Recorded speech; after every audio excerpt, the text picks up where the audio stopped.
Good morning, Georgianna. I can't even begin to tell you how much I look forward to this time together on Monday mornings or whenever you catch up with us to catch the Take 5. So we've been walking through the Sermon on the Mount, specifically looking at each of the Beatitudes. And I wanted to remind you this morning before we read our next one, what the definition of being blessed is. So blessed is a collision of anticipation and contentment. Contentment in all circumstances, as Paul says, but also anticipation that God is always at work. This is what it means to be blessed, is a collision of this contentment and this anticipation. So we find ourselves in this place with the Beatitudes, with the next one, with a radical statement Jesus makes. It's a very paradoxical statement. In fact, what he says is blessed are those who mourn, for they will be comforted. Well, right away, we just are hard-pressed to understand how anybody can be blessed if they're mourning. You know, how is somebody feeling blessed if they're in the middle of grief? And can we just own the fact that the last couple of years have been years of tremendous loss for all of us? I know for me personally, in the last couple of years, I've lost my mom. I've lost a number of friends. I've done funerals for people that I love dearly from our church. It's been a tremendous year of loss. I feel like we're kind of grinding through our grief these days, not doing a really good job of feeling comforted in the midst of all this. And I think some of it has to do with the fact that we've got kind of fractured community right now. We have people coming and going. We're without church and then back to church. But I say all this to say to you that grief is a real part of the emotions that God gives us, right? So we should be a people that grieve. Now, I grew up at a time where my dad, you've heard me talk about my dad's not a great guy, but he was adamant that real men don't cry. Right? So this is what I grew up with, is real men don't cry. But then what do you do with these biblical, godly emotions that well up inside of us? I think sometimes when we fail to mourn with others or even mourn our own situations, we end up denying who God created us to be. And so when Jesus writes these words, blessed are those who mourn, for they will be comforted, I want to share with you that if you do not mourn, if you do not do as what Paul says, he says, don't grieve without hope. You see, church, we're never without hope. So our grief should never reflect that we don't have hope. I watch sometimes people grieve in a way that they deny the hope their loved one had in everlasting life.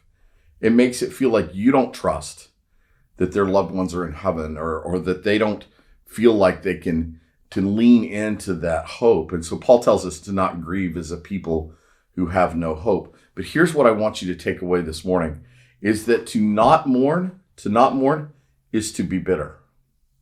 It is to be bitter. And in a bitter place, it's really, really hard to be comforted because you push people away. I often think when Jesus wrote this, was he thinking of the words of Isaiah in Isaiah chapter 61? Can I share those words with you this morning? And maybe this will give you a glimpse into what maybe Jesus was thinking about. It said this, verse 1 of 61, the Spirit of the Sovereign Lord is on me, because the Lord has anointed me to proclaim the good news to the poor. He has sent me to bind up the brokenhearted, to proclaim freedom for the captives, and release from darkness the prisoners, to proclaim the year of the Lord's favor, and the day of vengeance of our God, to comfort all who mourn, and provide for those who grieve in Zion, to bestow on them a crown of beauty instead of ashes, the oil of joy instead of mourning, and a garment of praise instead of a spirit of despair. They will be called oaks of righteousness, a planting of the Lord for the display of his splendor. It's such a beautiful passage talking about how we enter into the mourning and the grieving of others and what that looks like for us as a people of God.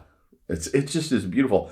I want to remind you that inside our holy book, inside our scriptures, we have an entire book on lament, on crying out to God.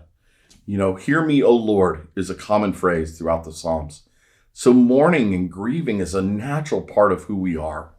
And then it makes me think about Paul's letter to the Corinthians. In 2 Corinthians, he writes this.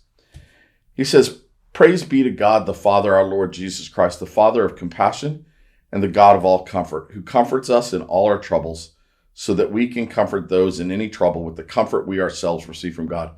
Right there in 2 Corinthians 1, 3 through 4, Paul is saying, listen, part of our job is to comfort others in the same way that we've been comforted.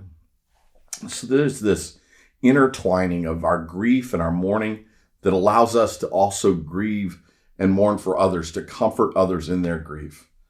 So church is a complicated saying. I'm sure when Jesus said it, the first hearers of it were so confused about how can anybody be blessed if they mourn? Let me share one last thing with you. It's very personal. I cry at Publix commercials. You just need to know that all those Publix commercials make me cry. And so every once in a while, I'll meet with manly men who want to know God's take on things and how they process some of their grief and anger and how to prevent them from becoming bitter. One of the things that I say to a lot of people is, some days it's just good to go in and go home, go into your bedroom, lay down and just have a good cry. To take those emotions that God has given you and just empty them out and then rise knowing that the hope is in the Lord, that mercies come new every day. So church, I hope this helps you with this beatitude.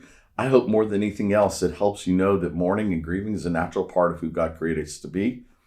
But he did so that we too could comfort others in their mourning and their grief. I love you so much. And whatever season you're going through right now, I pray that you are anticipating God to move mightily in your life. I love you, and I can't wait to be with you again next Monday. Have a great week.